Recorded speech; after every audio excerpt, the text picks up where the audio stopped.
minasan konnichiwa. මේ වෙනකොට අපි අපේ ගැන ගොඩක් තොරතුරු කියන්නත් වෙන කෙනෙකුගෙන් තොරතුරු අහන්නත් ඉගෙනගෙන තියෙනවා.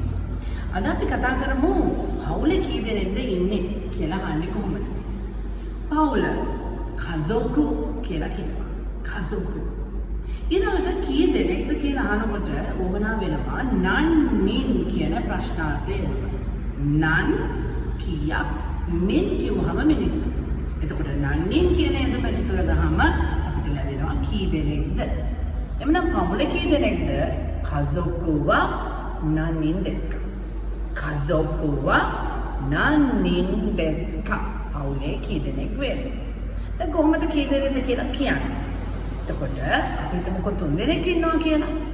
එමනම් 3 ඉචි නීසා ඊළඟට ඉචි නීසා නින් කියලා කියන්නට ඕනේ. එමනම් පවුලේ 3 දෙනෙක් ඉන්නවා නම් සන් නින් දෙස් සන් නින් දෙස් 4 ඉචි නීසා යොන් යොනින් දෙස්. හැබැයි මිනිස්සු ගාන කියනකොට යොන් කියන්නට බෑ. 4 යොක් කියලා කියන්නට ඕනේ. යොනින් දෙස් 4 දෙනයි. 5 දෙනෙක් ඉන්නවා නම් ඉචි නීසන් යොන් ගො ගොනින් ගොනින් දෙස් ගොනින් දෙස්.